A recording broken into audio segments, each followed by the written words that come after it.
It's story time.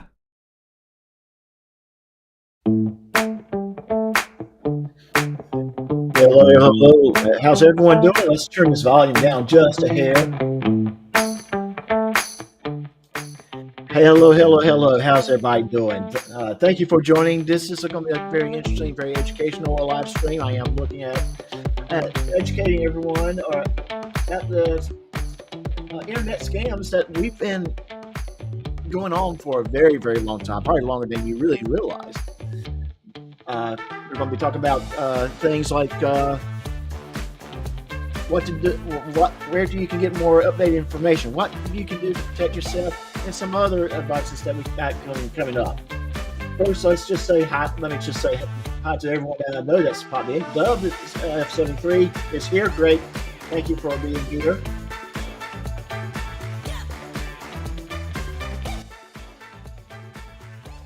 Team Bluto is here. Of course, I'm in here. And by Chai Chihuahua, it's so great to see you again. I have not seen you in a long time. Happy to have you. Thank you for showing up.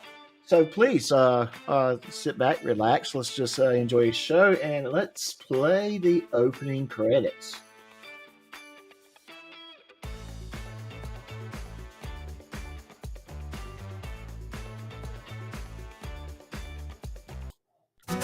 Gather around, come take a seat. There's a tale that's so sweet. Magic words and dreams take flight. We're gonna have some fun tonight.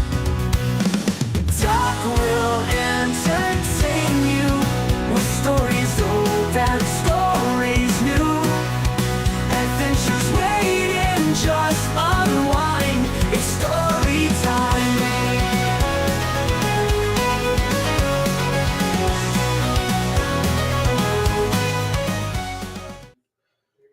And hello, hello, hello, everybody. First, let's introduce our panelists for today.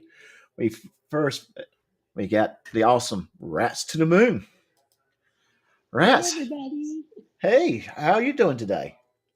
I'm okay. It's That's sunshiny and cool this morning. Oh yes, it's a beautiful day in Florida. Rats is actually we found out we're kind of in the same neck of woods, if you will. Yep, the Yeah, wonderful panhandle, the yeah, armpit of Florida. yeah. The armpit, Florida. Well, it's the part of Florida where you don't ask how many guns. You don't ask if you have a gun. You ask how many guns you have. Exactly. So just to throw that's what's worth out there. And that being said, we also got from Texas, Yes, David E. Persons, or excuse me, David hello. How are Eagle. you? Hey, David, how's it going? It's great. How are you?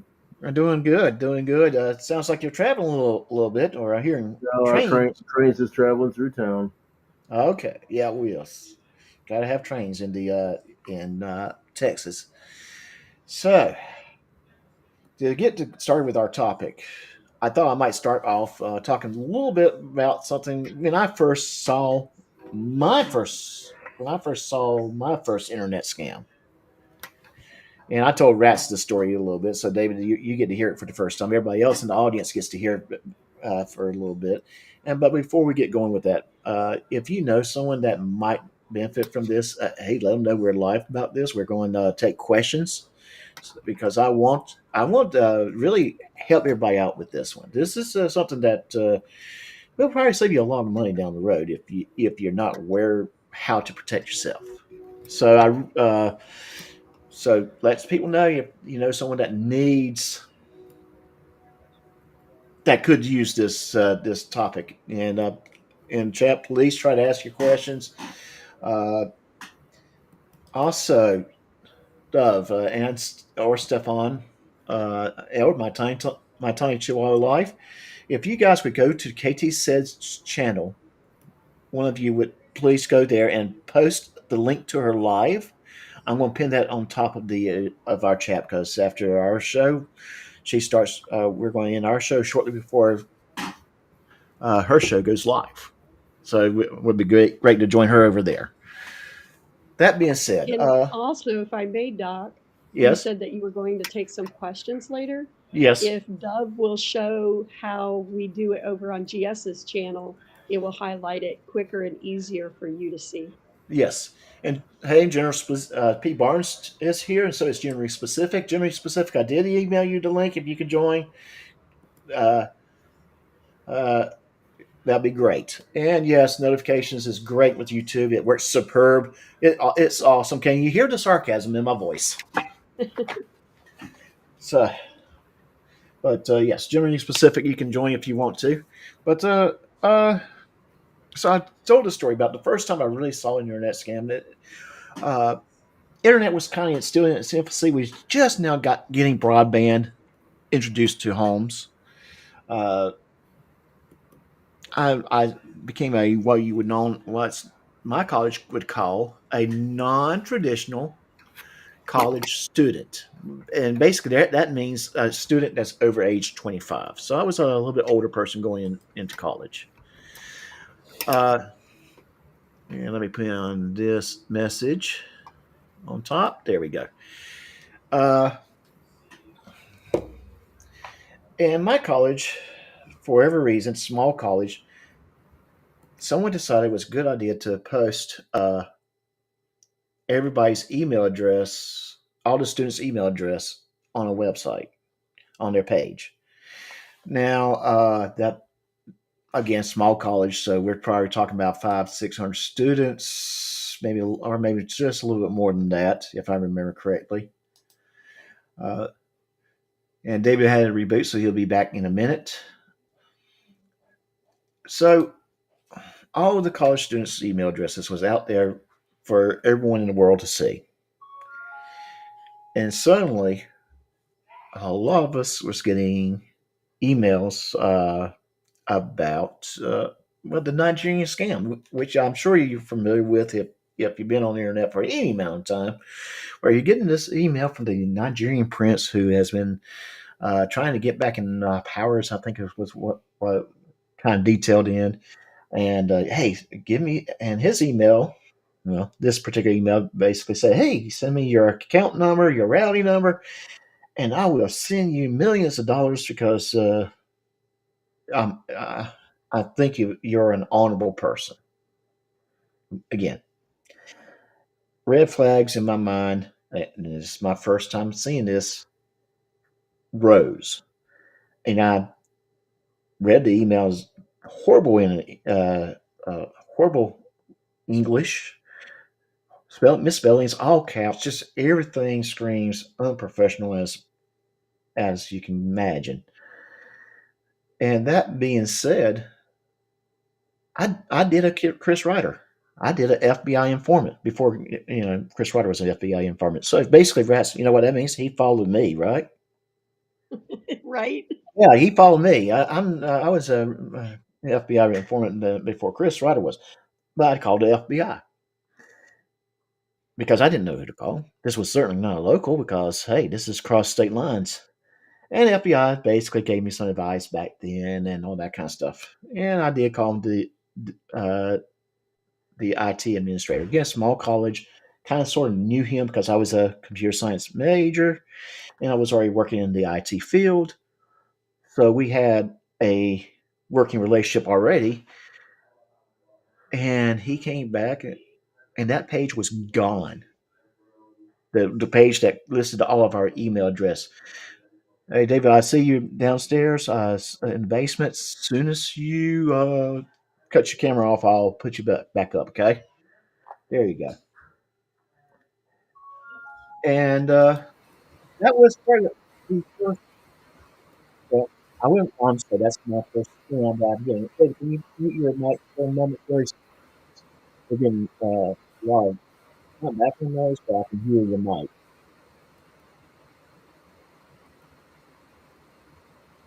So, and I'm sure when we start looking at history of scams and of internet scams, uh, the first thing that comes to mind, the first ever recorded scam in history, which was long before internet scams, was back in 300 BC, that two merchant marines decided that they were going to, in essence, do insurance fraud.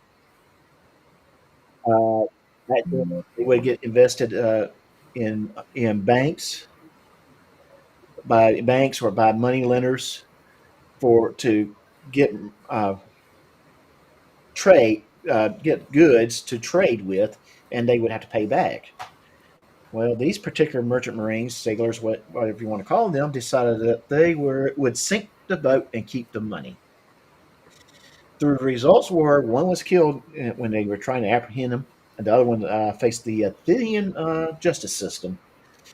So you can imagine what happened to him afterwards.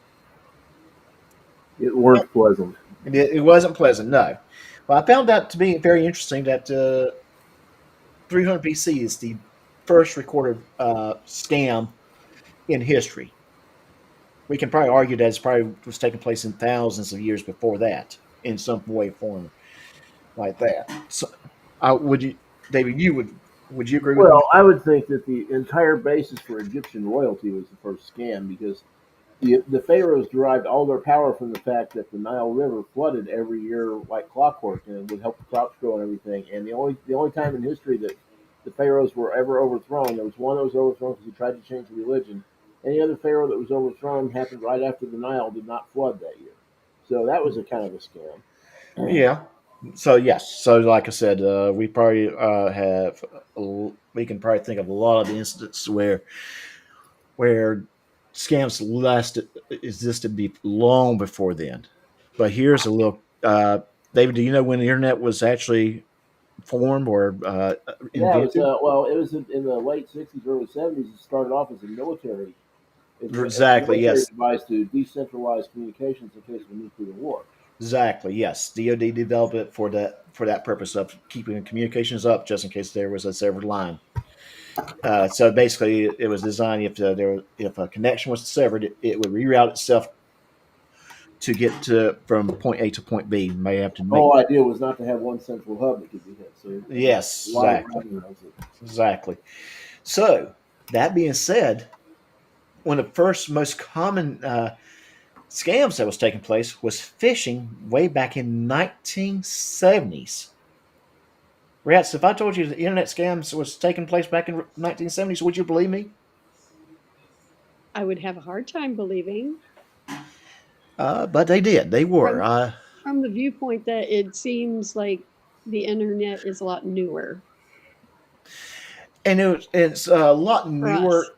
Yeah, it's a lot newer because for the first 30 years, it really was not made for the consumer market. It was literally used initially for DoD, and gradually it just kind of expanded into business world until it got to the point where now it's in the general market. And yes, you could say it took off maybe around I don't know mid '90s was when it was kind of introduced into the consumer Yeah. market. I will credit Al Gore in pushing it in that way. I will Yeah, not. there was some truth to that statement that he Yeah, invented it. Yeah, there was truth in his statement about the internet in the sense that he pushed it to be available in the market. Uh, he was by no means the inventor of internet. So right. But I mean, he did provide his Senate committee was the one that helped provide funding so that it could be explored. So I mean, there was a grain of truth to that. yes. So, and that's why I didn't, I won't argue it. You can argue the details, and we don't want to argue the details. Uh, And what really made the internet take off was the idea of the point-to-point protocol. yes, When you started having specific IP addresses, that's where that comes from. So that you could basically have a place you could have your own hub on the internet. right. So, that being said, it's this, and the reason why I decided to have this discussion about this topic because I almost fell victim to a brand new scam, and then luckily I looked things up and realized it was a new scam, but it was a brand new scam, and I found a video that I think would be a very good video to show, and we'll break it down. We kind of talk about it. The channel name is Mac Most. and he has really good advice about people that use Mac. But this was a very good generalized internet scam uh, types of scams, and we'll probably go into more detail. I will interrupt the video and we'll discuss it a little further. But I will let me add him to this. Hi, this is Gary with MacMost.com. The best way to protect yourself from online scams is to learn about them. Here are 10 of the most common scams going around today.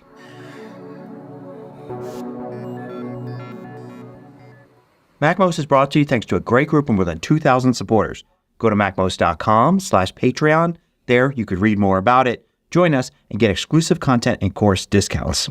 So this first scam is fairly common, especially if you use Venmo, but it could happen on other payment systems as well. The way it works is you get some money from somebody you don't know. So all of a sudden there's money sent to you.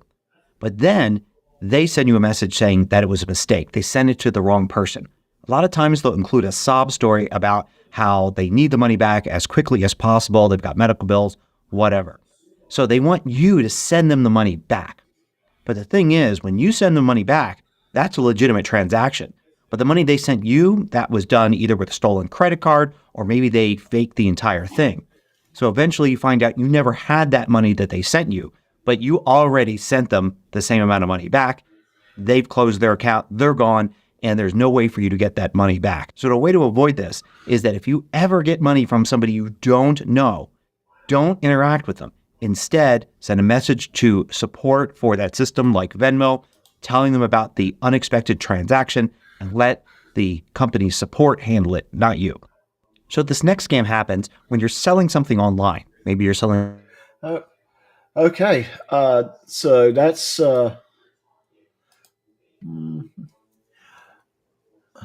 Okay, David, go ahead and unmute yourself, and if you don't mind. But My bad. Okay, I was going to say there's a channel. I was just trying to find it. The guy's name is Pierogius. They go after the Indian scammers all the time. It is hysterical, and that's exactly what they do. They will send. They'll send some way that they basically con, and they do a lot with elderly folks and folks who don't know computers very well. They'll con their way onto their computer by saying that, oh, well, either they send them a fake refund notice, like say you got a $400 refund coming and something happened and we need you to send some of the money back because we sent you too much, or something like that. And he goes after these guys and finds out. It's amazing how much he finds out about them. He's had several of them in India shut down, but there are entire places in India that make money on it. So, David, if you can, find that link and post it in the chat. That's what I was just looking for. Hang on. Yeah. But let's first, let's talk about each one that he talks about. So the overpayment scam. I've never seen this personally. That's a big one. Yeah. So apparently it's a big one. I don't use Venmo or anything. Scammer like payback. That's the name of it. Scammer payback. Yes. So I don't use that very regularly. It's Venmo or any other paying service. So maybe that's probably why I haven't seen it before.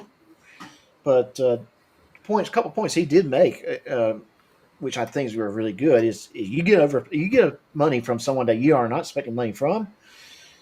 Don't contact them. Don't do anything. Contact support for that service. So if it's Venmo, contact Venmo support and let them handle it.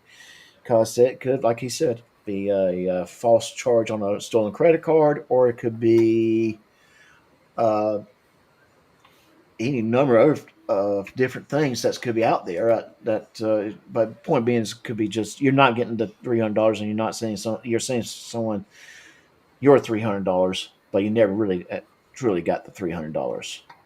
Rash, you want to add anything? Well, when I heard it, I kind of gasped because to me that would be a believable scam.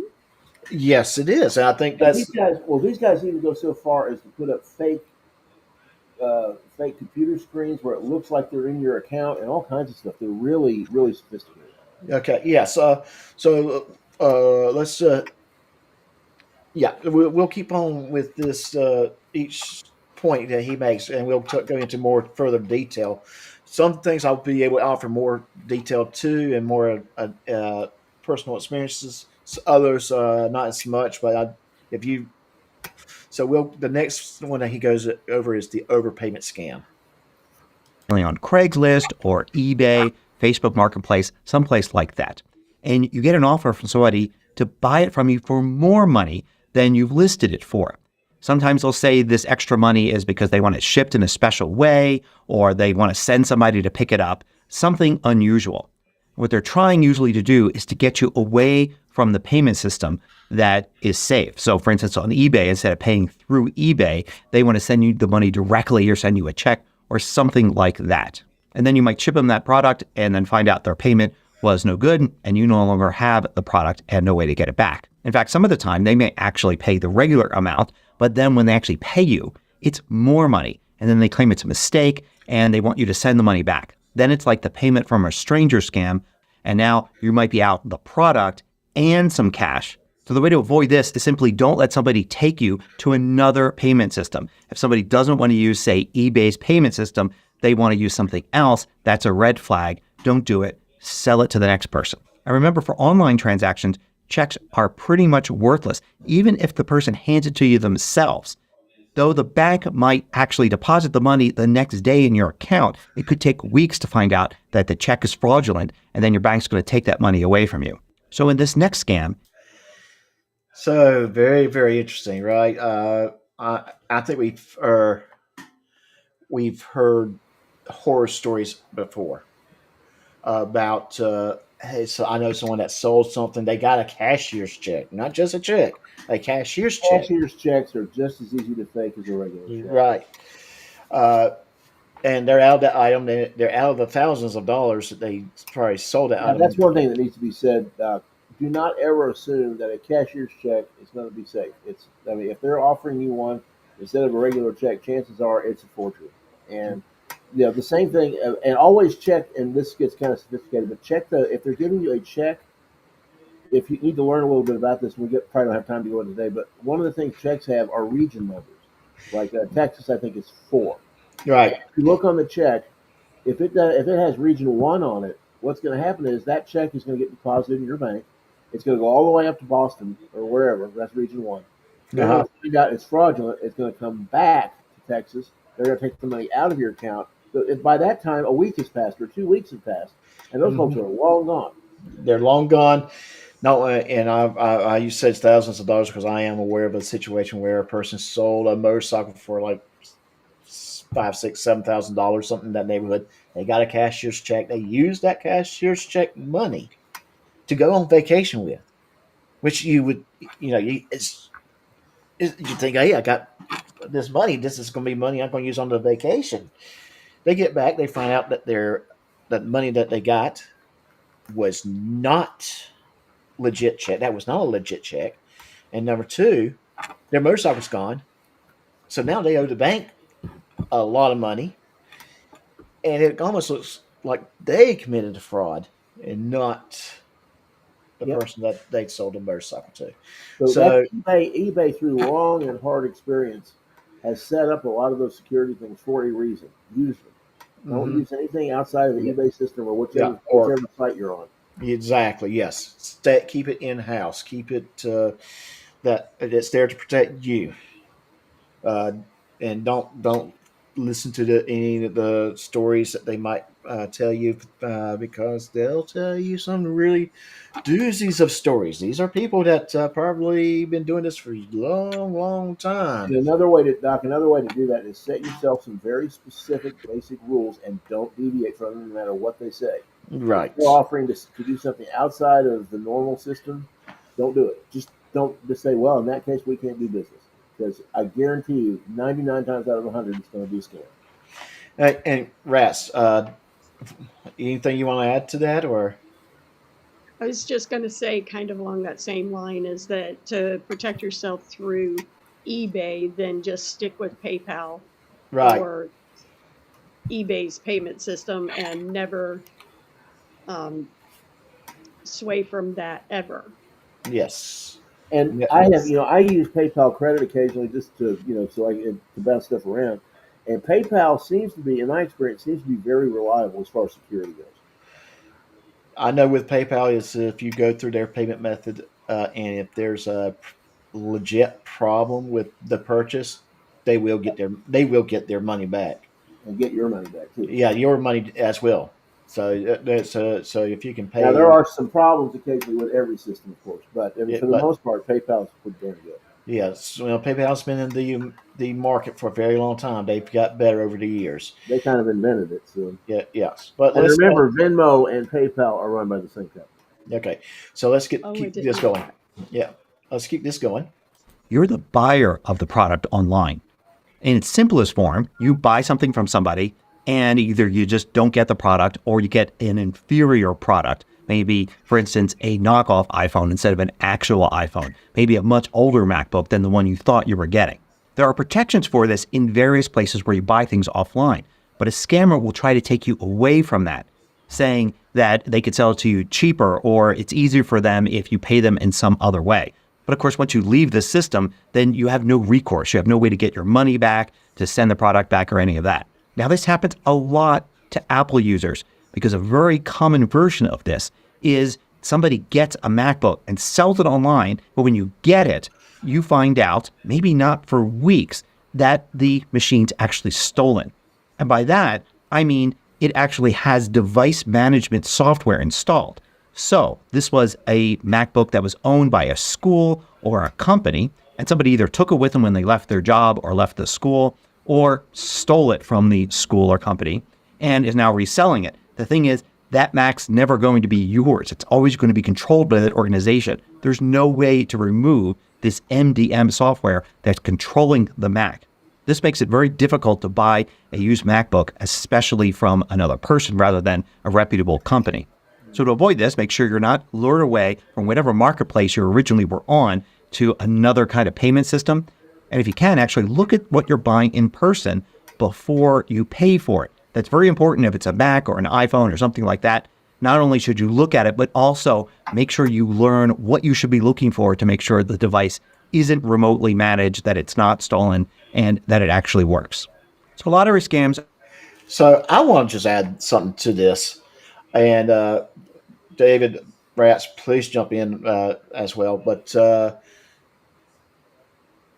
this is very, very common. This online marketplace. You're online. You're looking for a product, and there are some legit looking advertisers out there, and it turns out they are fake advertisers. Yeah, a lot of them. Yes. So personally, my recommendation is if it's not from a trusted vendor, don't even look at them. So I was And going to that's it. say, Oh, I'm sorry. Go ahead. Yeah. could you check their rating and how many sales they've had, and that There should is give you a pretty good clue. there is a eBay's feedback thing is usually pretty spot on. well. Let's just say that they're not underneath eBay. Uh, yeah, corned beef and cabbage is making my house smell amazing. Okay, generally specific. He's trying to make us hungry. That's okay. I got some roast beef going on right now, and my house is smelling amazing too. So awesome, awesome, awesome. So that being said, you can actually Google the website, and then there's websites out there that can say, yes, this website's very brand new, which could be a very big red flag. Yes, it could be a legit company that's got a brand new website, but if you, but that's a big red flag. There's sites out there that'll rate the site's legitimacy, and they're not going to ever say 100% yes. This is a totally bad website. Don't do any business with it. What they say is this site appears to be non-legitimate. Or that we have had a certain number of reports about this or that. Yeah. Yes, right, exactly. They're not going right. That you have to. I hate to use this phrase. You have to read between the lines what they're really trying to say, because they have to give themselves a legal defense just in case they get it wrong. And although they're probably right, maybe 99.9% of the time, it's that 0.1% of the time that might actually burn them if they didn't say things a certain way. And that's kind of why we always say it allegedly or in my opinion, that kind of thing, because you're not saying I know this is to be 100% truthful. You just say you're basing that comment, the comment you're making, as knowing that certain things are based upon your opinion. You believe to be true. Rats, you got anything you want to add to that, or questions, or anything? No, not yet. Real quick again. First of all, I want to say generally specific is playing dirty. Uh huh. Yeah. And if Dove could show how we ask questions on GS's channel so that if there's any questions, we can refer to them quickly. Yes. Thank you. Please. I love you, Dove. Thank you, Dove. You're awesome. I don't care what generally specific says about you. You're awesome, Dove. Okay.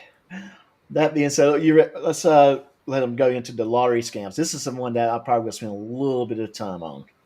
And this one is Are what people really need to watch out for because this is a big deal right now. There's a number of these that are out there. Yeah. Yes, this is big right now. So pay attention to this one. pretty common. You get a message or an email or a phone call claiming that you won some sort of lottery or sweepstakes or other kind of prize. But you just need to pay $75 or something for some sort of paperwork or something like that. But of course, there is no actual prize. You pay the money, and if you're lucky, they just take that. If you're not lucky, they may actually take more from your credit card or steal some identity information. Way to avoid this is easy. If you get a message saying that you've won some money, ignore it. These are always scams. So this next. So yes, this is very common. I've seen it popping in my emails every so often. I see it popping up even as text messages. No, you did not win money. No, don't send that person 20, 30, 40, 50, whatever amount of dollars that they want to process the winning fee so you can get your item. I do think what happens is you're an older person who's not very technical suave or someone who's desperate might actually fall victim of it. Oh, desperate people are always their first mark. Yeah, I mean, for sure. Yeah. Well, the best response I ever heard to a lottery scam was some guy I heard about got one of those calls and they said, "Well, you only have to send us $75 and we'll send you this." I think it was $50,000. He said, "I'll tell you what, just deduct that from my winnings and send me the rest, quick." Yeah. Yeah. Exactly. Why can't you just do that? Yep. But and this is the one to kind of be aware of. It's going. It's done very often. And we'll definitely go into discussion why these are in place and after this video. But we'll keep this going. The job posting scam. I almost said Job. But job posting scam, this is a good one. If someone's looking for a job, pay attention. If you ever been looking for a job, you know someone's looking for a job, pay attention to this. Scam preys on people who are searching for jobs. The way it works is there'll be a job posting, often on a legitimate job website. The job posting is fake, and when you apply for it, you get a message saying they're very interested or maybe you got the job. But you've got to fill out a more detailed application or they have to run a background check, and they're going to try to charge you a fee for this. Of course, there is no job. It's completely fake. They're just looking to collect the fee from you and then disappear. Or worse, they could be trying to steal all this information from you that you put on that background check form. To avoid this, be careful if a company that claims to offer you a job is asking you for money. It doesn't work that way. Determine if the company is a real company and then call them and ask them about the job separate from the messages that you got. Often they'll tell you that there's no such job or nobody should be asking you for any money. So the tech support. Okay. I'm sorry, David. I said that was a very good idea. Yes. I'm going to tell you, working in an industry where you have to have a security clearance before you really can get started, there's some things you have to reveal, but they don't just at blind contact you. They will actually, you go to the site, you are out for a position, and then you go through the paperwork process. And when I say you go through to the site, in a lot of cases, it's a military installation. It's you have to have particular. You have to have permission to be there. Uh, it's not just hey, we got a job for you. Give us $55 and fill out this form, and it'll be yours. No, Or and even don't. even if even less than that, if you get an email that says, "Hey, we got this, that, or whatever they're trying to sell you, and we just need to verify some information." Uh, yeah, No, no, no, no, no, no, no, no. and I'm You, going to tell you you. tell them to read you the information they have on you. Hmm. Not you don't ever give a blind any cold email or cold call any information about Hmm. Yes, and I'm going to just tell you, if you ever, especially nowadays, if you're looking for a job, you have to be careful. You're putting your resume out there on in places like Indeed, uh, and there are legit people who will contact you directly and say, "We have a job opening." These people are there are legit people that will contact you. My I go in. I mean, I had to go through that not too long ago. My my red flags are up. Very cautious, but they don't ask for any information. Conduct an interview. You're not just conducting an interview over Zoom by voice or whatever. They're actually putting themselves on camera. They are putting their faces in front of you. and they're never going to ask you questions like, "What's your mother's maiden name?" No, or "Where do you do your banking?" or anything like that. A no, legitimate job interview is going to ask you legitimate job questions. no. And there will be and before they start asking those type of questions, there will be a offer letter. A lot of times sent with digital signatures, with going through sites like DocuSign Right. and that kind of thing before they even start that process. Although DocuSign can be hacked, but Yeah, it's yeah. hard. Well, anything on the internet can be hacked. It's just going to say that. Although we do, and we'll get into that discussion why these things can be hacked. I don't want to break to front of video too much yet, but we'll discuss why some of these things occur yeah, in this video in this live stream. But that being said, uh, uh, my the job I have right now, they literally had sent me the laptop, the monitors, the keyboard and mouse, and everything else, and then that's when I fill out the paperwork. And with my login and everything else, I mean, I had no doubt in my mind I was working for this company when I started. So Was everything online? pretty much had to be because the company is nationwide and there's just not one central office is in New Jersey. So yes, So if they ask you for your social security number, they could be legit. well, Be yeah, careful. no, no. Now this is where you have to. This is where I would say I hate to say this phrase. Common sense has to come play. Uh, Well, it if really someone, does. yeah, Yeah. if someone's asking for your social security number before asking for before confirmation of acceptance of job, don't give it to them. Obviously, Okay, so that's what I was going to say is that yeah, probably the tip off is if they ask you to give your social over the phone. Especially if they have cold called you. Yes, especially if they cold Okay. call you. Yeah, Yeah, that's kind of what I was thinking. yeah.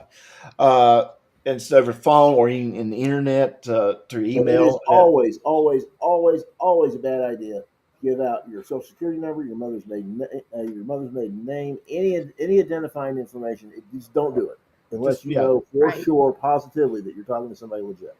yes, Right. exactly. And then you have to be cautious on it. You just have to treat everything cautiously. I know of IT related contractors who you know the names after a while. You know what companies there are, and you know how they practice. But And that's a initially, good point. That's a real good point, Joe. A lot of people who are legitimate, especially if you're in a particular industry, like I'm in education, yeah, you know that there are certain things they are going to do and certain things they are not going to do. And it's just hmm standard practice. right, Same thing, I'm sure, with computers or anything else. And that's something, that's where common sense comes into play a lot. yes. Yes, and If it feels wrong, chances are it is wrong. and if you are suspecting something, if it, let's say you're talking to educationabc.com and you're familiar with educationabc.com, and someone called and said they got a job offer for you, and you've been wanting to get on a job with educationabc.com, maybe you should call Education ABC's HR department and say, "Hey, I've been And don't contacted get the by." number. Yeah, and don't get the number from them. You go look it up No, yourself. Find a number Right. on the internet for that yes, particular firm and exactly. call them on your own. Do not get the information from them either. Exactly. Go to educationabc.com's website on your own and go find out who the HR contact information is. Somewhere on that site. It's going to always be there. And I hate to sound paranoid, but sometimes with some of these hackers, it's a good idea to not even do it on your computer. Go to a library, go to somebody else's house, and use their computer and check it on a computer that they could not have possibly have hacked. Yeah, Just to that's be a on the good safe idea. side. And hey, Karma's helper, how you doing? So, Hey, Karma. yeah, Karma's in the Hey, house. Karma, could you drop Karma. in the chat how we ask questions on GS's channel? Please. Dove didn't hear me. Yes, please, Karma. That'd be great. Thank you. I know it's like the question colon then the actual question, something like that. In caps. Oh, by In the way, caps, yeah, in Joe, our caps. earlier conversation, the name of that website is Scammer Payback. I put the link in the Okay. private chat. Okay. Go ahead and throw it. No, you said you put it in a private chat. Yeah. Okay. Can you throw it in the chat itself? You got to throw it in the chat if you don't mind Okay. for you to decide. And currently we have 3 people watching on Rumble, so I am simulcasting to Rumble. And yep. So that's awesome. That being said, let's keep this going with about tech support scam. Now, this is something, Rats, I think you might find interesting. And this is the one that the Scammer Payback really nails a lot. Yeah. Support scam is pretty common. You get an email, a text message, or a phone call from somebody claiming to be from a company that you deal with, like maybe Apple, or it could be Microsoft, it could be your ISP. And they say they've detected a problem with your computer. It's got malware, it's got a virus, or something like that. And they want to help you. So they want you to give them access to your computer so they can log into it so that they can poke around. And of course, these people are not from any of these companies. Companies like this don't monitor your computer remotely. They don't call you out of the blue to provide help or anything like that. This is always a scam. What they're trying to do is, of course, get onto your computer, either steal information from you, get money from you somehow, or perhaps install something on your computer to do any of those later on. Now, sometimes this takes the form of an ad on a web page, but the ad is designed to look like it's an alert that's not part of the web page. Other times, web pages will send you a notification. It comes up as a notification from that website, but it's not easy to tell that. So you get this notification and you think it's coming from your system, but after you click on it, it takes you to the scammer or the scammer's website or displays a phone number, that kind of thing. To avoid this, just remember these companies don't remotely monitor your computer. They're not going to call you out of the blue and offer to help you or anything like that. Just ignore all of it. Okay, so this is very, very true. Microsoft, Apple, all these companies, they're too busy. They really are not going to be monitoring your computer. There's way too many Windows-based machines. There's a lot of Macs out there. They don't have the manpower to do that for you. And hey, yeah, well, Doc, one of the things just occurred to me. Everybody needs to be aware of this. If they try to use, there's several programs, AnyDesk, I forget the name of something, but these programs where they can take your computer over if you let them, do not ever use those unless you know for damn sure who it is. Because if they use one of those, they can take over your entire computer, put all kinds of stuff on there for later. They can do. I mean, you're basically giving them access to everything you own. Definitely, David. You're absolutely right on that. They definitely will take over, and they can modify your systems. They can get into your systems and steal a lot of PII that can be used against you to withdraw money from your bank accounts. That being said, just realize Microsoft,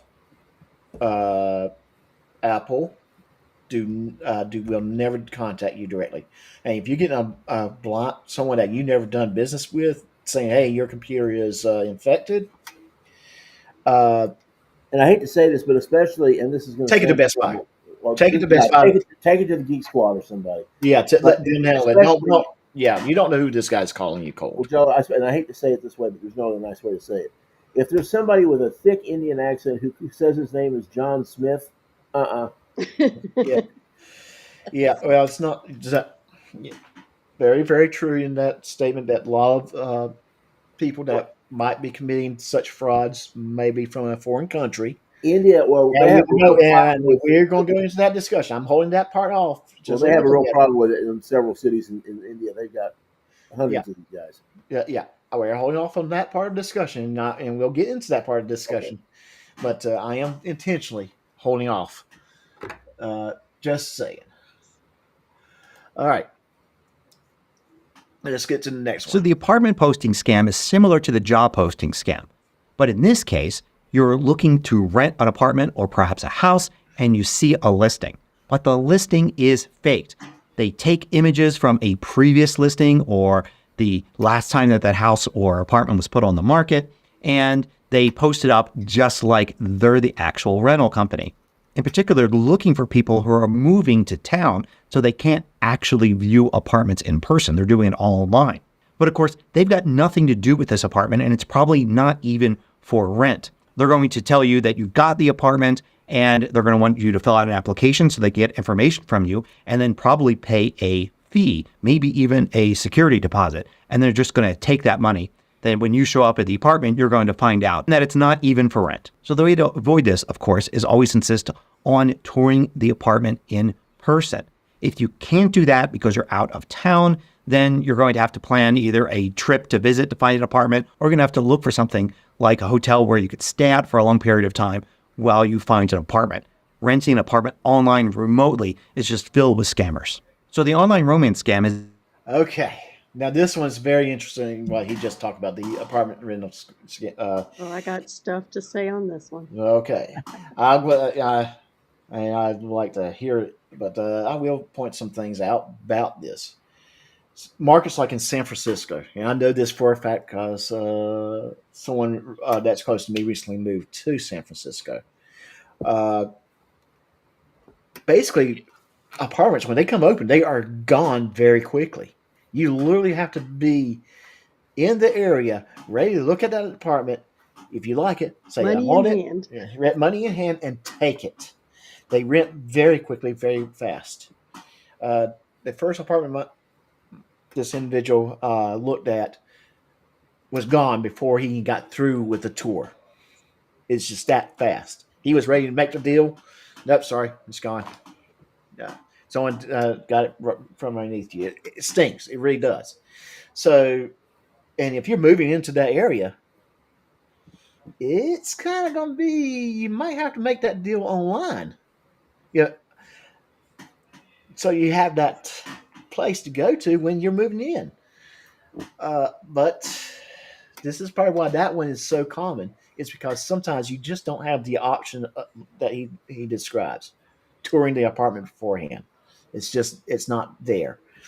Uh, Again, it's one of those things that you maybe need to do your little digging on their websites. Maybe just tour the complex, and as soon as that they got something open, pounce on it. Uh, Rats to the Yeah, moon. Hezekiah with Fraudulent Follies, when he moved back to Wisconsin, he went through that. Yeah, rats to the moon. You said you had something you want to add to it? Yeah. Recently, somebody I know called on a house that was for sale. Uh-huh. So this was not a rental, Mm-hmm. but she made the phone call about the house to the realtor on the realtor sign out front. Uh-huh. And she called and she says, "Well, I see that the house is up for rent or rent to own." Uh-huh. And the lady said, "Where did you see that?" And she said, "Well, online." And she said, "That's a scam. Don't listen to it." And the bad thing is, and that was within the past week, by the way. And the bad thing is that the realtor did not seem very friendly. Some okay. I'm just going to say the realtor will be more interested in talking to the person if they really want to buy the house, but I'm sure that there might have been some other problems associated because that house was listed as a scam, and they probably were getting all kinds of calls Well, you about were it. probably not the first call. Yes, Yeah, probably not. yes. I can understand where that frustration. If your friends was the 50th call on that rent to own scam, they probably were a little frustrated by that point. And again, I don't believe everything you see online. Believe it or not, the internet are full of liars. We all know that. No, Yeah, we should know that, right? Uh, I'm personally shocked. yeah, I'm very, very surprised. Okay, let's get to the online romance scam now. Okay, rats to the moon. Pay attention. Okay, Mm. you need to pay attention to this one. Okay. Oh, It's been around for a long time, probably since the beginning of the internet. And it could start certainly in a dating app, but it could also start anywhere that you chat and meet other people. And it goes very slowly because the scammer actually has dozens or maybe even hundreds of people on the hook. So they can take their time over days, weeks, months to befriend you and then let a romance bloom. And once they think you're on the hook, they may talk about some sort of financial problems that they're having, healthcare bills, or maybe they just want some money so they can come out and meet you for the first time. Often they'll avoid actually ever asking you for money, just telling you about their problems until you offer money. The people that run these are experts in psychology. They know exactly what to say. And often they're working with scripts and techniques that have been developed over decades of scamming people. So they're really good at saying just the right thing. Now, the way to avoid this is simply never to send money to somebody that you don't know in real life. But of course, the scammers are experts at getting you to do that. So another way to avoid this is to make sure that if you are starting an online romance, that your friends and family know about it and listen to what they have to say if they have concerns. The sheriff scam is a So very, very interesting. Very interesting. And that's probably been going on. Well, he said it for a very long time. now, well, another aspect of that comes up is that you get a online romance, quote unquote. You get a lot of married people who are looking to fool around too, and lots of blackmail has occurred because of that. Yes. Well, it's very, very shady business. So So, if you are married, be faithful to your vows, and you won't have any problem. That's and I, right. yeah, and I would say maybe just don't go that path. Yeah, at all. Yeah. But one thing he said in there is probably the golden rule for avoiding scams. Don't give any money, any way, in any form, by any means, to someone you don't know and trust. Period. End of Yes. story. In real life. Yes. Yep. Yeah, in real life, not on the internet. In real life. Yeah. Not Yes. on the phone either. Right. Some of these online romances bloom into phone calls, and they will keep these ladies on strings for years, Mm. scamming them for money. Oh yes, definitely. But that's what 99 out of 100 of these meet girls from wherever. That's Yeah. Yes. all of those are scams. They're just scams. Sorry, guys, but they are. Okay, so guys, let's just face it. Okay, if you look like Shrek, this hot blonde from Ukraine is not interested in meeting you. Okay, I know it's tough to hear. or this hot model that you know about is not interested in meeting you. It's not there. It's not happening. And she's especially not contacting you at random, trying to go out with you. And I am That constantly goes both astonished ways. what people will fall for. It is just unbelievable. Yeah, I mean, well, people are desperate. Denial is not just a river in Egypt. Yes. All right, the sheriff scam. This one I find very interesting. I think Oh, this is the one that I do want to talk a little bit more I about. got hit with this one. I had a guy call me. Well, can you hold? Can you Yeah, hold? I'm Yes. going to tell you about that one because that was. a way for a scammer to get some really quick money. It can work in just minutes. So you get an email, a text message, or a phone call from somebody claiming to be from the sheriff's office or any other law enforcement agency. and they tell you that perhaps you've missed jury duty or you have outstanding parking fines. Something that seems kind of plausible, like you may have actually missed the notice in the mail or it didn't get to you. And they say that you're in big trouble, maybe that you're even going to be arrested soon. But you can take care of it by paying right now. And they offer some sort of reasonable amount, $100, $300. Strangely, they often want you to pay with gift cards, which should be a red flag. But at this point, the whole thing seems so urgent that you're very distracted and may fall for it. They try to keep you on the phone or keep you chatting online. They'll claim, for instance, that if you try to actually call the sheriff's department or go in yourself, that you'll be arrested on the spot. So to avoid this, just ignore them. A sheriff's department or law enforcement agency is not going to call you and ask you for money over the phone like this. It just doesn't happen. It's always a scam. And finally, there's Gary with MacMost.com. I'm sorry about that. I hit the wrong button. Let me fast forward that. Or this very go in this them. A sheriff's department. Okay, there we go. Right, those are always going to be a scam. Let me tell you what happened to me. Hang on, I got a story for that. I was at work. I guess I was on my way to work one day, and the phone rang. And this guy, first off, he mispronounced the county name. He said, "This is so and so from the Milan County Sheriff's Office." It's pronounced Milan, not Milan. Right. And so that I kind of went, "Oh boy, here we go." So I decided I was going to have fun with him. He said, "Mr. Persons, you have not shown up for jury duty, and there's been a warrant issued for your arrest.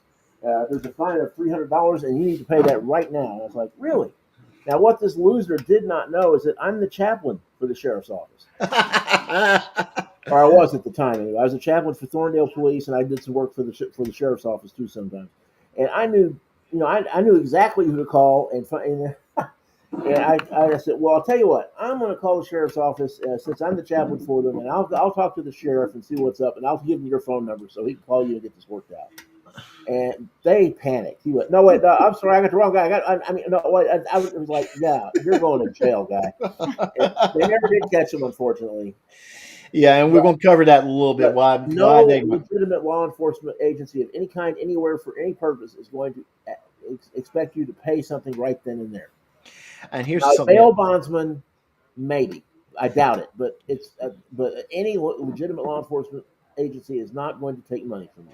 And I would imagine if they have a warrant for your arrest, they're not going to call you. They're going to just show up and arrest you. Yeah. Yes. Yes. We could. There's one particular.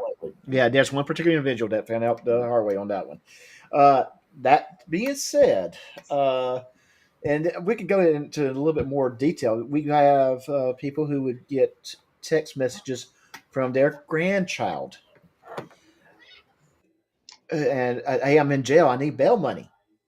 Well, guess who is not actually texting them? Rats. Right. Yeah, it's not. Yeah, it's not the grandchild. It is a scammer. Yeah, I'm been on a cruise in the Bahamas, and I'm in jail. I need some money in a hurry. Hey, nerd girl, how's it going? And you know what Grandma does? Grandma sends money because she doesn't want little Johnny in jail. She wants little Johnny back home, and she doesn't realize little Johnny is back home. He's just did not go on that cruise that little Johnny texted her saying I've been on a cruise and got whatever. So you get that part. If you ever get that text message from someone that you know or you think you know, being in jail, especially in a foreign country or somewhere that they don't live, call them, call their parents, call someone that knows them before you send a text, send the money. I'd be like, you're contacting the wrong person. You got to contact the one who's got money. Yeah. And so my granddaughter would know that. Yeah, well, and I would also go a step further. They would not be texting you; they would be calling you. So, yeah, if they have access to a phone, they absolutely would. Yes, exactly. That being said, be careful out there. These people that does this, well, we know what kind of people they are. They don't care. They just want money, and we'll go into why they do this in just a little bit after we're done with this video. All right, I think we're coming up on the 10th and the final scam type. Department or law enforcement agency is not going to call you and ask you for money over the phone like this. It just doesn't happen. It's always a scam. And finally, there's the wrong number scam. This very often starts with a text message from somebody you don't know. And the text message is specifically designed to get you to respond to the wrong number. It might be something like, I'm at the restaurant waiting for you, or I'll pick up your kid after school today. Something to make you feel like you really should respond saying, oh, you texted the wrong number. And then they'll respond saying, thanks.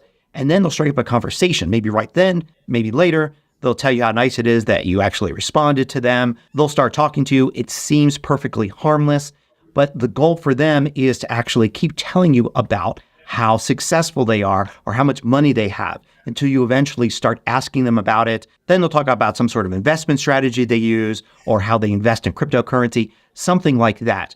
They get you to actually ask them, how can I make money too? And they'll actually refuse to take money from you, sending you off to an app or a site that they say they use. But when you go to actually use it to invest, you'll find sometimes much, much later that it's a scam and they've just actually taken the money from you. The way to avoid this is simple. If you get a message from a wrong number, don't respond. It's almost always a scam. So I find that to be very interesting in itself because I don't know how many times I might have got a text and I'll just reply wrong number and I'm done with it. I never hear from the person again. But apparently it's happens enough where where Macmos is saying, "Hey, this could be just basically they're opening the door for a conversation to later scam you." Guys, do y'all have anything you'd like to add to that, or? Well, I've actually had that one happen to me. Okay, very interesting. So I don't fall for that stuff easy. Right. But I just And cut them off, that's the and key to I'm a not lot of it. interested. Just don't fall for it. Use your common Yeah. sense. Yeah, I mean, seriously, it's not that far fetched. For okay, you get a text from somebody, "Hey, I'm outside waiting for you." No, you're not. I'm sorry, you got a wrong number, and you don't think of anything of it. You're being polite to that person. You're thinking, because if it's legit and they're waiting for mom and they're waiting for the kiddo to come out of the skate rink, at least they know. Oh, maybe let me double check my phone numbers. But I guess the thing we got to keep in mind, if this is a common phone number that this person's supposed to be texting to, they would have them listed in their address book. Uh-huh. So maybe not responding at all is probably the best thing to do. Well, it is probably for your protection best thing. It just seems a very anti. What's the word I'm looking for, guys? What do you think? Antisocial. Right. Yeah. There's that I'm part of already me there. that there's that part of me that wants to say, "I'm sorry, you got the wrong number," and then be done with it. But then there's that other part. Maybe I don't need to say anything. Just delete and block the number. That's So the smart thing to do. yeah, and for your protection, that is the best thing to do. Well, Bluto reminded me of a scam that's going around right now too, and that's the Netflix insufficient funds. Yeah, that's Well, a big one. okay, let's finish this video because we're going to touch on scams he doesn't really talk about after this. And Okay. because there's a couple of one that came up to me very recently that almost got me because I wasn't familiar with it, and well, we'll go into details when we get to that. So let's now he's going to tell you some things to keep in mind. So let me finish with some basic rules. First, never assume that you're too smart to be scammed. From time to time, even experts get scammed. So you always want to be on guard, and overconfidence can lead you into trouble. See, I find that one very interesting, very true. Yes. Yes. It comes down to something else that comes to my mind. Uh, how many times does it take you to leave your door unlocked before you're a victim of some sort of larceny, theft? Just once. Just once. You have to be perfect 100% of the time. Can You you be always say that, perfect? well, I've never gotten scammed before. Well, it was the first time for everything. Yes, yes. You cannot maintain that perfection 100% of the time.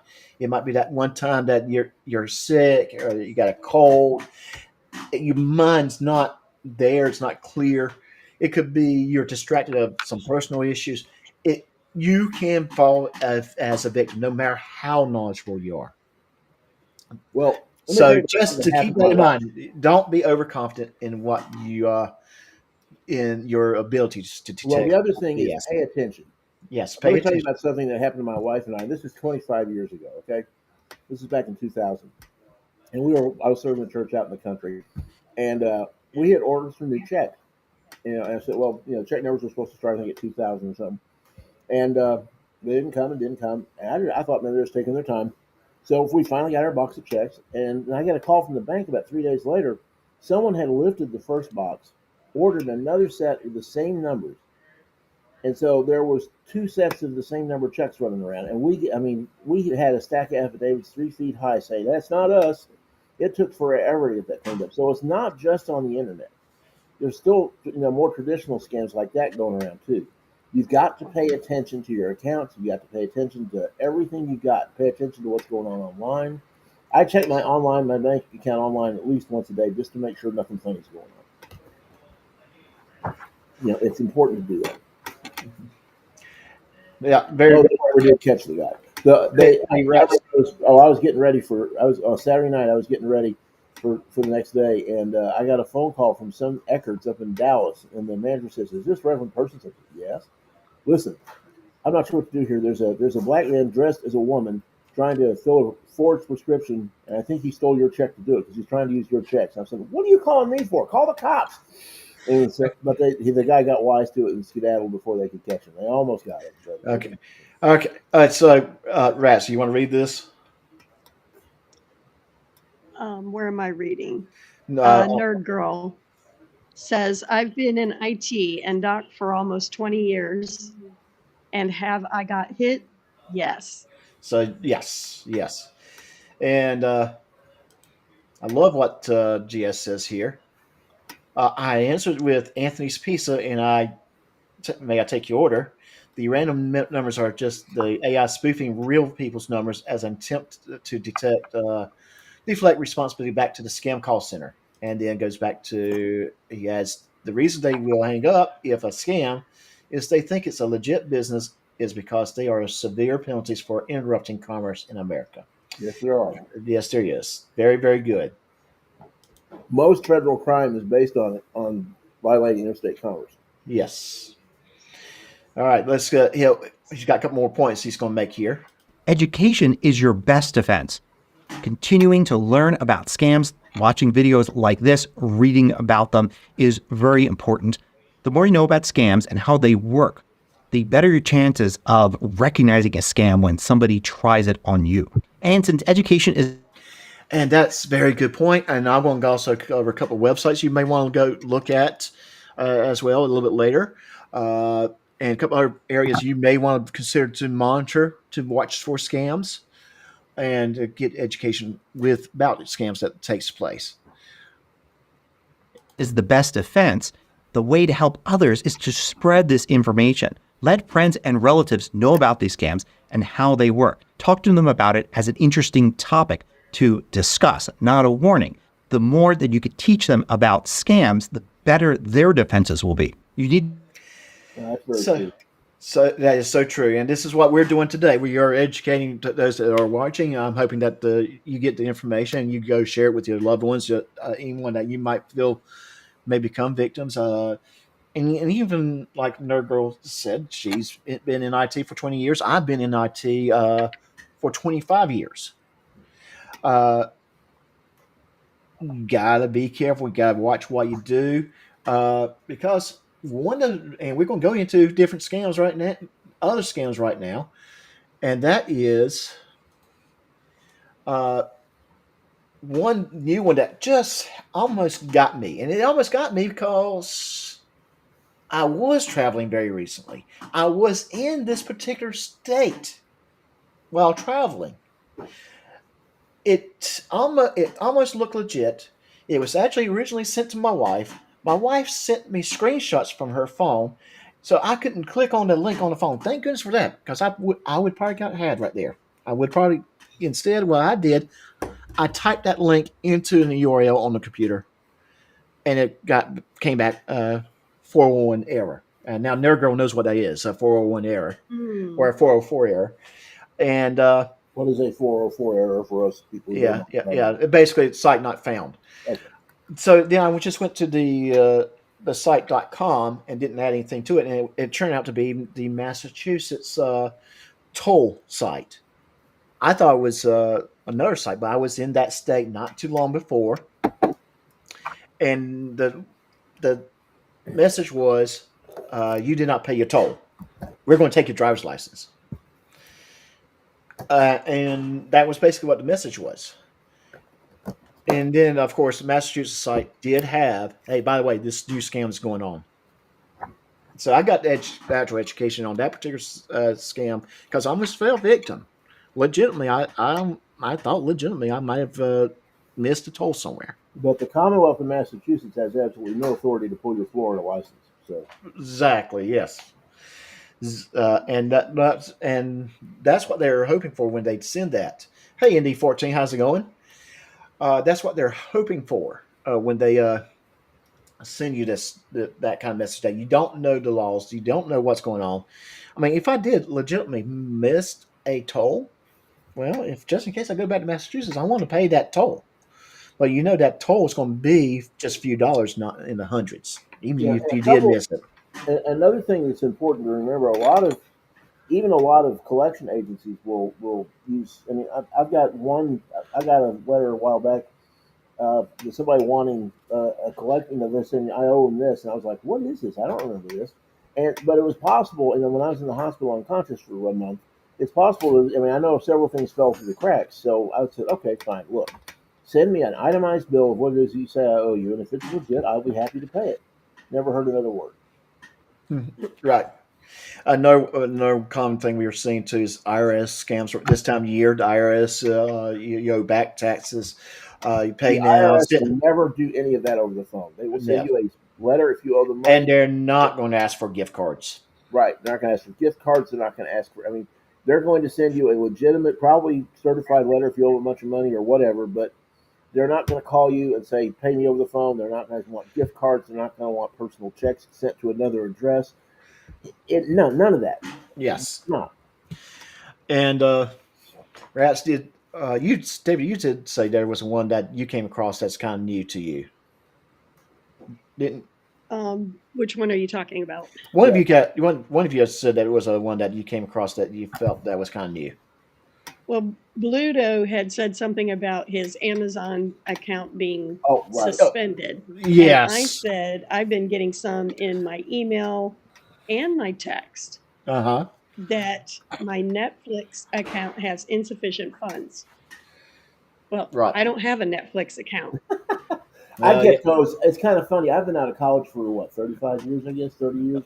And I keep getting these emails about my student loan is past due. I'm like, dude, I didn't have a student loan when I was in college. I certainly don't have one now. Right.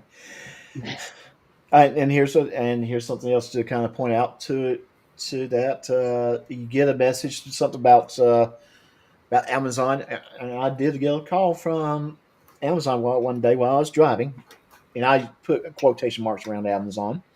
I pick up the call, and it was automatic call that said, "Yeah, did you make a purchase of a Samsung phone?"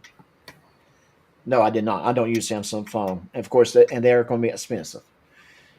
If this purchase is fraudulent, press one, and we'll transfer you over to whatever, to a customer service expert. Of course, I press one. I'm driving. First thing the guy asked for was my username and password. I'm like, no, sorry, I'll just look online. I'll Try, just look yeah. online. Bye. You called me. First of all, you should know who I am because you called me. Second, Right. you don't need my password. Yeah, that's one thing. Please hear this again, folks, if you're listening. No. Do not ever give that kind of information out. Right. Nothing. Don't Yes. give your middle name. Don't give your mom's maiden name. Don't give Mhm. your password. Don't give your login. Don't give your checking account information. Don't give them anything. Nothing. Nothing. Don't go on Facebook and see this a little. What is your Jedi name? Yeah. If you Yeah, have a question, look them up independently for their customer service number and call them back. yeah. David, would like to point something out. So I don't know if people have seen this in Facebook. I'm pretty sure you have. There's these little websites that's asked for. Do you want to know what your Jedi name is? Do you want to know what this is, or whatever thing that they your Star Wars name? So they'll Mhm. ask you questions, and you're not careful. They're asking you questions like your mother's maiden name, your first pet's name, street you grew up on. That kind of questions. That's part The of your questions that security. you get Yeah. asked for a review. Yeah, exactly. Yes. Do not do not participate in those things. Do not. It's not. You're risking your identity online when you do that for just something. Oh, that's goofy. Look, my name would be this. Okay, no, you're risking too much. You're risking way too much. So and so the question come that I bring up: why do we have so much internet scams? Why is this taking place? Because It the internet is everywhere. is everywhere. Okay, I'm going to put it out there very, very, very, very simple. The reward that they get, the the financial gain, Yes. by far outweighs the risk associated with it. Why is the Yes. risk?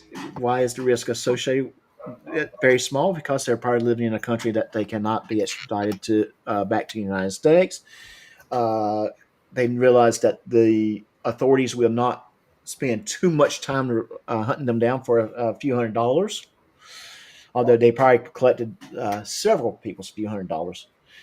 This is you have to protect yourself because at the end of the day, you cannot depend on our government or any government to properly punish these people.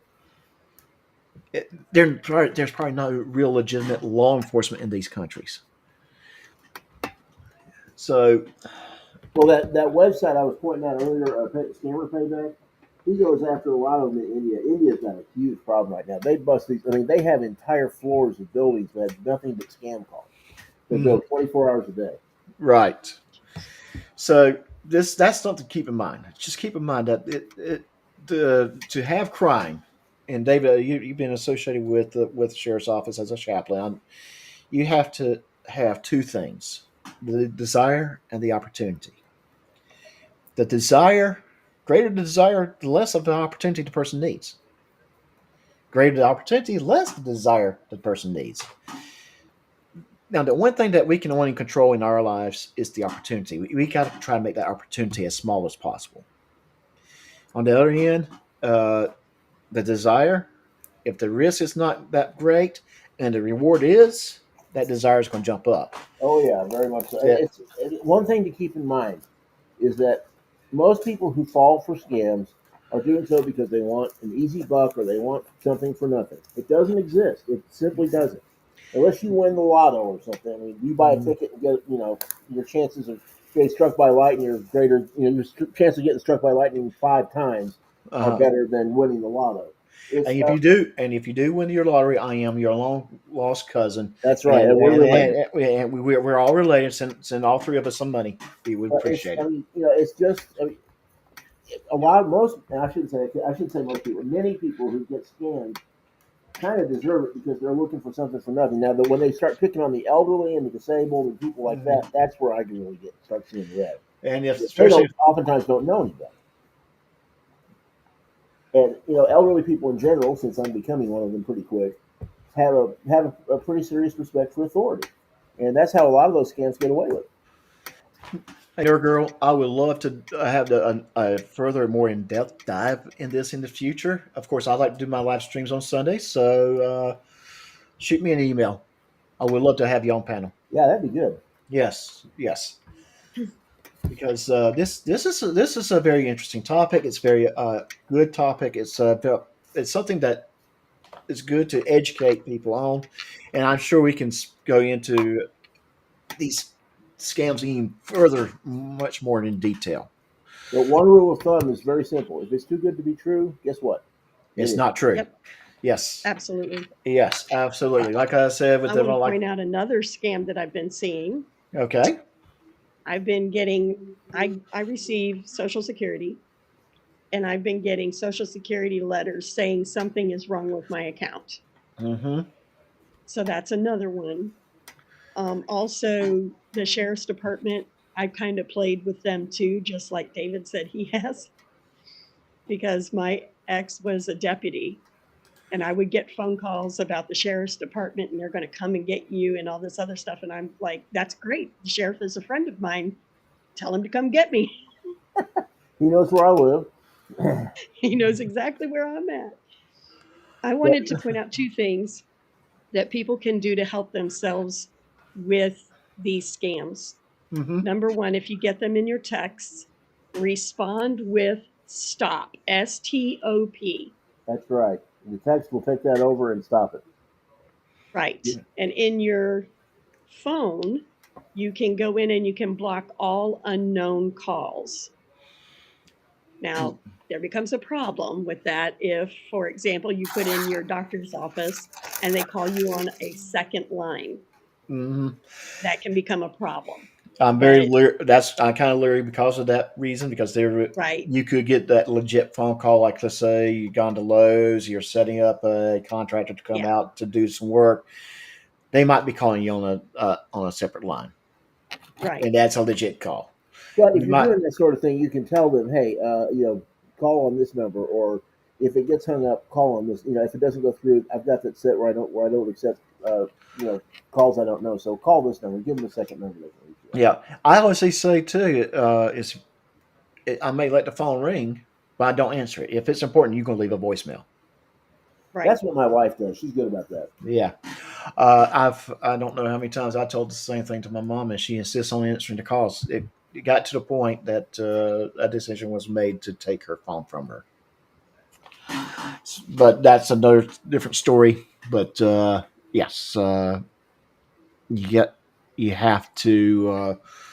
Sometimes the best way to protect yourself is just not engage with it. And one good way, I mean, so let's say you get a message, or you get any of these things we've been talking about. Always look them up independently. Call them back on your own. Mm-hmm. Make sure that don't take anyone's. I hate to say it like this because it sounds so cynical, but don't trust anybody. We are to that point in our society where we have to trust but verify. Yep. More often than not. And I think we're Rats, GS, David, myself, and I say GS because I think he has learned the trust but verify concept very, very recently in the past year, right, Rats? Yes. Yes, and it seems like if I forget that lesson, something comes around and wants to bite me in the butt. Yep. So yes, so some things how do we stay educated? Well, one of the things we do is we have discussions like this amongst ourselves. Between the three of us, and then of course in the future we'll get Nerd Girl on here and be maybe four, maybe GS. Between the four or five of us, we'll have news stories to tell, new things that we've learned over time that helps educate everyone that's around us to help protect us. But also in the meantime, maybe knowing where you get these scam updates would be helpful. Believe it or not, Ras, I think I said this to you. My local sheriff's office, at least on Facebook, will update us about scams online and I know one of the police departments around here does the same thing. Mm-hmm. And if the agency that you live near does not do that, or you live within, find one that does. You can follow them in Facebook. There's nothing against the law with that. Right. You just to keep yourself informed about things like this. If they're doing a good job with it, and your hometown agency is not, for whatever reason, go follow that other agency. And why not ask your agency to do that? If they can. There's sometimes maybe the reason is that they're a small agency and they don't have the means to do a good job with it. Yeah, but still report it because they're going to want to know about that. Yeah. Oh, yes. And definitely report it to them because that's how my agency let us know about these things, that they get a call from a concerned citizen about something that has happened. And then they share that. There you go. Yes. FBI has a website that doesn't necessarily list the known scams, but you can go there and they will have typically what's going on. It's very, very generic, in a lot of ways, similar to the video we just saw. But it's also just a good place to look to keep yourself informed. IRS does have a little bit about scams that might be going on with an IRS. Uh, Also, the the post office is another one you got to be the careful for. If you the get something you don't know about, saying you're getting this, that, or the other thing from the post office, be Yes. yes, very wary. yeah, Go yes, to the post office, talk to the postmaster. yes. Believe it. I found also the Attorney General of Texas has a website about Yep, common it's scams. very good. Yes. He does, but that is So, good. and this is just limited stuff that this is not all of them. What we're listing, I'm just saying, hey, they're out there. You might find your home state has a very good one. Might even be better than Texas. Uh, you might find that a certain police department is very good about watching out for scams. You can follow them. You can actually go to their website. There's nothing preventing you from doing that. But if you're not following your local law enforcement in Facebook or next door or whatever other social media platforms that's out there, do so. You will be surprised what Hey, information you so do get we from have them. time for one more video? There's a video I think everybody ought to see. I'll put it in the live. Yeah, because I want to wrap this up by 3:30 local. Okay, well, this is only Because we're eight going to minutes be, or so, but it's yeah. about how to avoid phishing. I think everyone needs to know. How long is the video? Because we'll probably if we're It's going to, 8 minutes 54 seconds.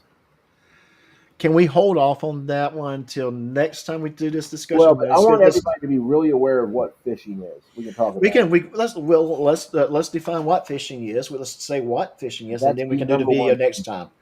We can do the video next time. And the reason why I'm suggesting this, there's a couple reasons why I'm suggesting this. First of all, I don't want us to get wrapped up in an 8-minute video and be wrapping things up in 30 minutes, less than 30 minutes, and we still hadn't even played half the video. I'll put it in the link. I'll put the link. Yeah, put it in the link. Send it to me because I will get it for the next time. There's also another reason why I want to do that is don't want to play it through a browser window. I like to download it and actually put it. Yeah, that makes it. Yeah, like it worked better for us, I thought. But phishing is when, and we've talked a lot of, a number of the scams we've been talking about are phishing scams. Someone will send you an email or a phone call or something and ask for information. That's basically what it is. Yes. And it can be clothed very carefully, and it can be very cleverly done. That guy in the video is right. These guys are really good at psychology. They know how to scare people. They know how to make people feel like they're going to get something for nothing. They know how. Don't ever, ever, ever give anyone any information if you don't know exactly who it is and where they came from. And that's what phishing is. They may just ask you, like you were talking about with the thing on Facebook. It Yeah. may just be something real subtle where you give them information you're not even thinking you're giving them. But don't ever give them any personal information whatsoever. Phishing is what we would is basically known as social engineering. They're trying to con you out some information, and we'll go into further details because they're someone that's good at social engineering. They can find out a lot and actually be hacking into the system. Hackers do not just sit there and start hitting a bunch of keys and they're into your system. No, usually what they're doing is they're finding a means to get in, usually by conning someone to do something for them. Right. And we'll go into some details. And I think that actually that your girl email me, tell me what Sunday would be a good Sunday for you.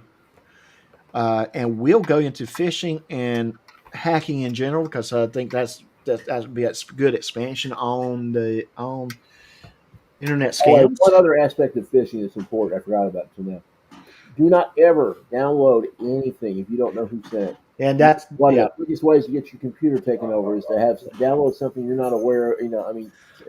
If you a lot of them, even if you just open an email from someone you don't know, if I don't know who it is, it gets deleted because if especially if there's an attachment in there, it can be a Trojan horse. It can be all kinds of bad stuff. Yeah, yes, definitely. Or it might be just that it might be a copy of a letter that was sent to a Meade County jailer.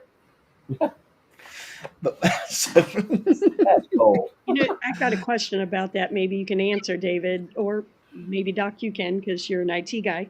yeah. But at the bottom of emails is an unsubscribe button, but Hmm. you just said don't even open it. Okay, so here's a good thing. That's what the show. Yeah, I'm not sure about that. Yeah, I have gone through those emails to unsubscribe to certain things, but they were also emails from companies I've done business with in the past, and for whatever reason, I'm not doing business with them anymore. So those type, okay, I know who they are. I know they're legitimate. They're nothing more than advertising emails, but I no longer wear that brand of pants, so I do not want to get Yeah. those emails anymore. So let me just tell them unsubscribe, and boom, I'm done. I've Every so often I'll do that, but again, I'm clicking on ones I know legitimately or companies I've done business with. Yeah, Uh, I do tend to unsubscribe a lot of them. If I don't know who they are, just the heck with them. They don't need to be talking to me. yeah, if at the end of the day, if you don't really know who they are, it's not hurting you to just go ahead and delete them. I'm getting a lot of emails right now from people that say, "Here's your receipt from Norton or McAfee." Okay, Those are those traditional. That's the guys in India. Those are the yeah, guys. yeah, yeah, yeah. I'm just deleting those. I don't even look at them, and they do have a PDF of what looks like to be a receipt. I guarantee Yeah, you that receipt's got a Trojan horse attached to it. yes. Guarantee it. So I just delete and move on. No response, no nothing. So Well, I don't want to receive them anymore, so I'll take a day and then go through them and unsubscribe, and it's just crazy the amount of crap I've Yeah. been getting in the past few months mhm. trying to unsubscribe from them. And Also, another good thing I, to do is set up an email account that you're going to use just for your junk stuff, and Mhm. only check it on like a library computer or somewhere where it's not going to download onto your system if there is something. Or if you're an IT guy that doesn't mind having a virtual machine on your computer. Right. So because that virtual machine, if that messes up, you just wipe it and reload it. Yeah, that gets into complicated stuff. That's what the guy Yeah, on Hammer Payback does a lot of the time. He'll use virtual machines for his stuff, and that way he can't get hurt even if something does happen. you're right. And some other things to keep in mind, and we'll probably go into more about protection down the road. Always keep your computers updated. One other thing that's important to mention to everybody: if you do get scammed, they are felonies. Report them. Don't Yeah, just get mad and say, "Oh, they got my money." Report the bastards.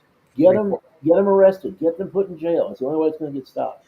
That's if they can get them. Again, I do point out No, that but if they're getting better at it. yeah, they're getting yes, but uh, so things to keep in mind. Some other things you need to do: make sure your computer stays up to date. Google Chrome wants to be updated. Let it be updated. Windows wants to be updated. Let it be updated. New Mac OS needs to be updated. Let it get updated. All your apps that you work with needs to be updated. Let it get updated. Uh, invest in some sort of VPN that helps hide your IP address, especially when you're traveling.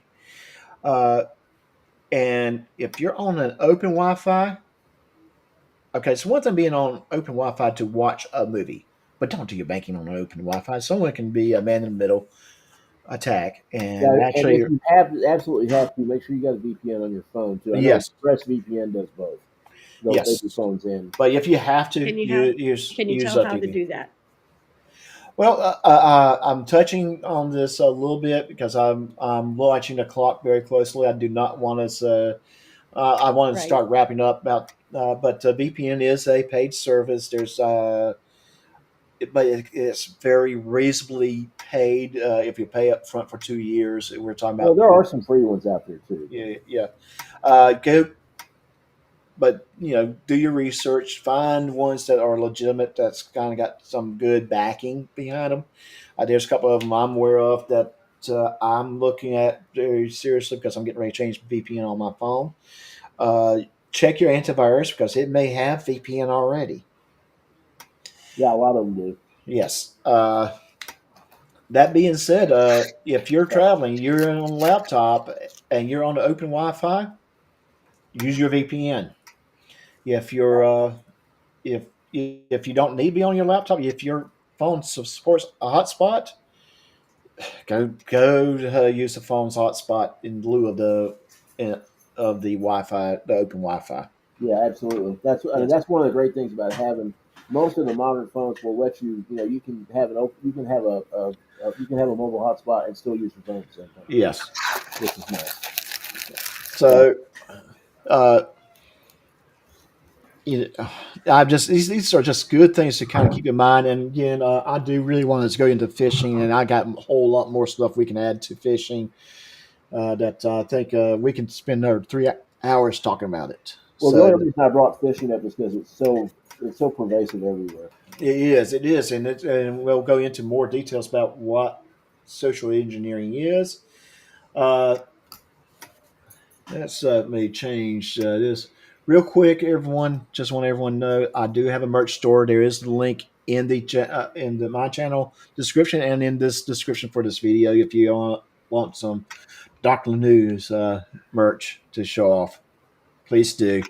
Please purchase. It'll help me out a little bit. When are you gonna get some sippy cups, man? I would love to get the sippy cups because the sippy cup shenanigans, and it's a good way to harass the wheel with. Uh, just saying. And also a quick reminder: at 3:30 my time, 4:30 Rats time. Uh, Katie said we'll be going live. Is GS going to be joining her today? I know that was discussed. Rats. Yeah, I think so. Yeah. Yeah, I think I I'm know the curious. subject. Has We KT's talked about it dogs? earlier. How much weight have they gained? I'm Since they sorry. How much weight has KTZ's dogs gained since they started doing that thing together with K-Farm? Oh my goodness. Those dogs are getting plump. But she's got pretty dogs. KTZ's got some nice looking dogs. And thank you, Panda First. Yes, please hit the like button, and not just hit the like button. Subscribe if you hadn't already. Do so, and hey, tell your friends about my show. You can tell them that I'm awesome, that this show is awesome. But when you tell them, you can have your fingers crossed behind your back. You don't have to uncross your fingers. Just saying. Yeah, you do. Okay, Kat, you That's got fine. it. I heard that. Yeah. She's rubbing up on my mic. Okay, the rumors are starting. I can hear it now. Dog abuses cats on his channel, man. So yes, please help me out. Tell your friends about the show, about my channel. I'm doing more stories, but when I find things of interest like this, and this is something of interest to me because of my professional settings, uh, I find it's almost for me a community service thing. I feel like I need to do this. And I'm going to tell you, let me ask you guys something. Just a general opinion. If someone gets on YouTube and starts pushing a GoFundMe for whatever reason, and you find out that those funds are not being used the way you think they are, would you think Nailed would that. that be an internet scam in your mind? That is absolutely an internet scam, and we've seen several of them Yes, with certain parties Yes, shall remain nameless, who we all absolutely. know. yes. Let's. That's not just a scam; it's a felony. Yes, it is. A felony? Yeah, yeah, A yeah. felony. If funds are being donated for the purpose of supporting an organization that does a specific task, and those funds are going in a direction that's not that task, uh, yeah, I That's a felony. I'm sorry, but that yes, is that. I mean, and the first person to report that to is GoFundMe or whoever, but the second person to hmm report that to is the IRS and whoever's in the middle of doing that. I mean, nail it. yeah, Nail it, whatever state they're in, or if you can find out. But definitely, the internet provider and GoFundMe, uh, uh-huh. the IRS all need to know about it. Oh yes, definitely. I'm going to tell you, one popular former channel, Make got sure that it. it's a scam. Yeah, got his GoFundMe because well, kudos to the individual that led the way. Started a campaign to point out to GoFundMe this individual's violations of their TOS. They Yep. listened, and they not only did they removed most of those GoFundmes, because he had like four at the time, some weird number. I say weird because you can understand one. It's hard for me to understand 4, 5 different GoFundmes. And hey, MCD did a gal, and then so kudos on that. But yes, uh, now I lot the cat's losing, helping me losing my mind here. But yeah, all that kind of stuff. Like there were certain parties who had girlfriends with their own channels that got used when he got his proposal. Mm, We won't name names yes, about that, but that yeah, that was absolutely a scam, and it should have been treated as yeah. such. Although I will admit that in bad all definitions, this was a scam itself, but I don't know who did it, and I don't think their goal was to get any money. But that you remember that person who started the GoFundMe so they could get Chris Ryder a new shirt. Yes, Oh my gosh. that I was mean, it was hilarious. Whoever did it, but it was funny. It was not meant to get any money. I don't know who did it, but it was very obvious it was not meant to get any money. But I yet, remember that. someone fell for it, which makes me wonder how intelligent that individual was. Come on, they're making fun of him. It was almost they're smacking you in the face with that one. Oh my gosh. Yeah, but technically speaking, But and a although lot of these internet guys, I mean, and we're not going to name names, but there are several of them who are really big names. Don't realize that a lot of what they're doing could be construed as, I mean, it's scamming. Period. A yes, lot if they use any of those funds for anything other than what they say they're using them for, that is a crime. It's not just a bad idea. yes, very very bad idea. Very bad idea. I've already said myself, as far as GoFundMe is concerned, if you, let's say, Rats is in trouble and she needs some money to help her out, I don't mind putting her GoFundMe link up on my channel. I'll do it in a heartbeat. Yeah, I mean, David, not so much, but Rats, I'll do so. oh, But Ouch.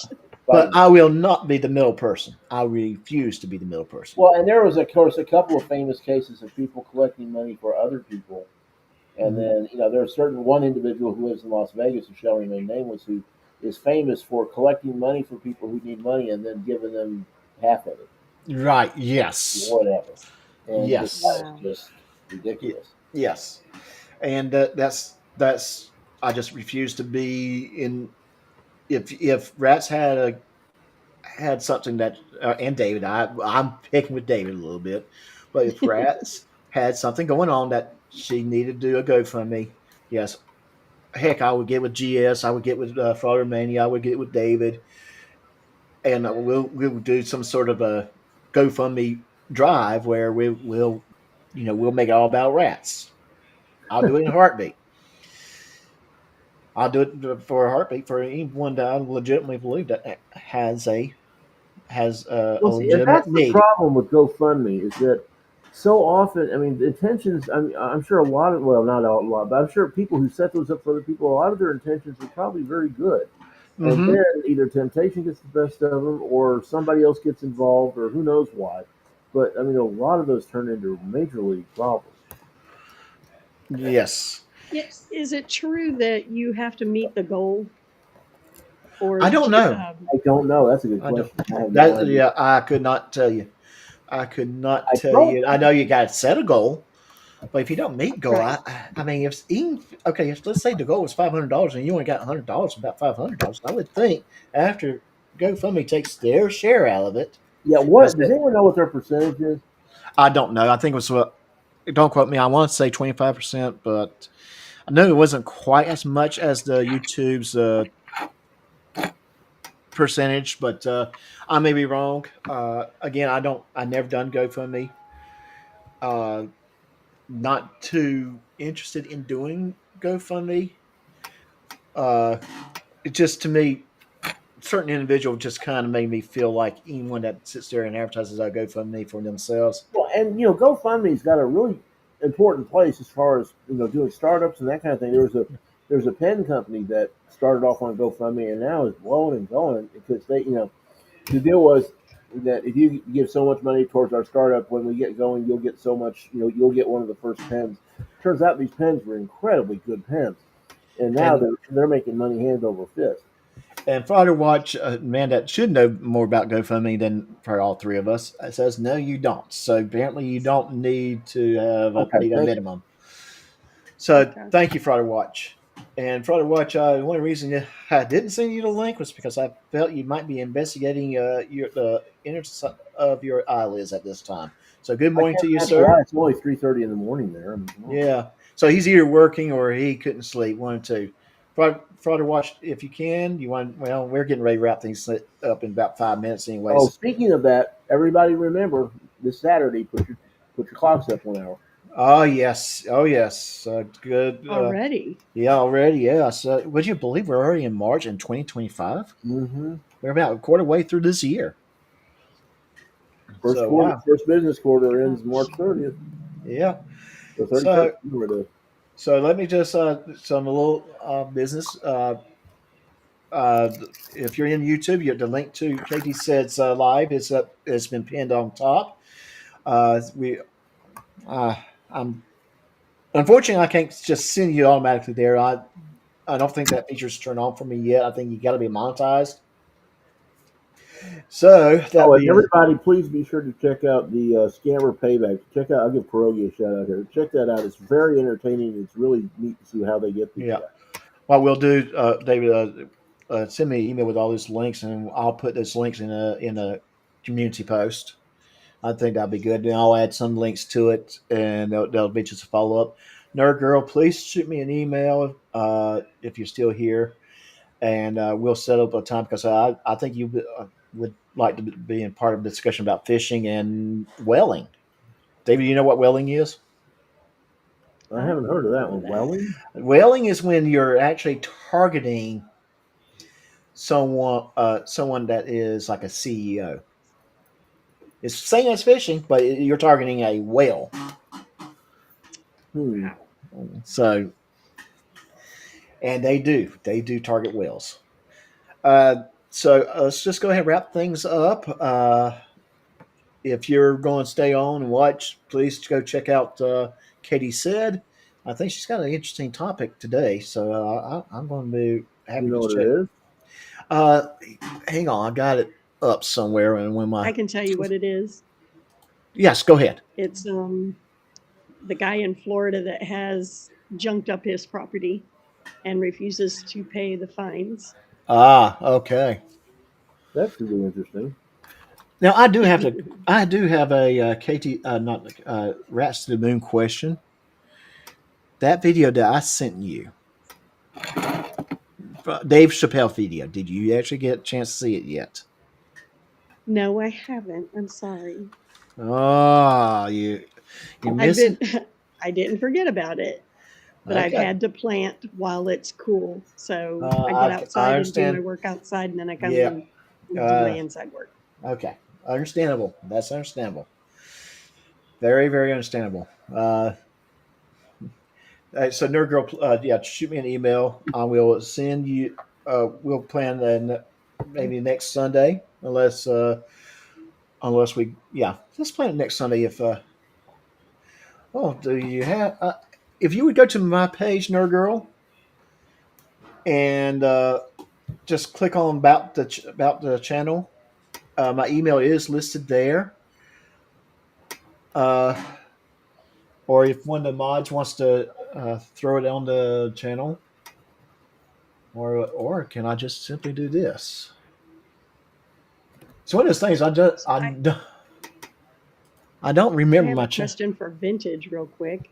Go ahead. He said that it depends on what country you are in that YouTube takes a cut. Can he give an example? Because I know he's in Australia.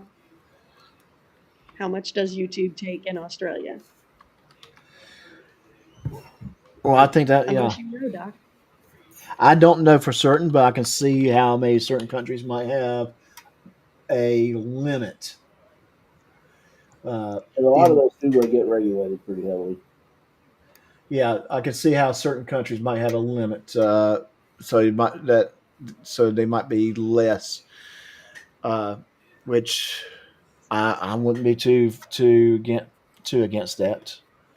And our girl, I just posted that email address in the chat for you. Uh, and that's the email for my channel. If you ever have any questions or any stories or anything you'd like to maybe be read on my channel, please send it to that email address, and I will look at it for future shows. And you know what time it is, guys? It's time to start wrapping things up. So I'm going to play my little funky outro music, and just so I want to take Is it for everyone good, very fun, very educational channel show today. Uh, thank you, everyone. Thank you for being here. Thank you to Rats to the Moon. Thank you to David for being here, for showing up. Thanks generally specific and the audience members who actually gave us good inputs in the show. And so have a great time. If you're going over to KT Said, I'll see you there. If you're not, until next time, take care of yourself. This is Doc Laneau saying thank you for being at Doc Laneau's Storytime. Goodbye.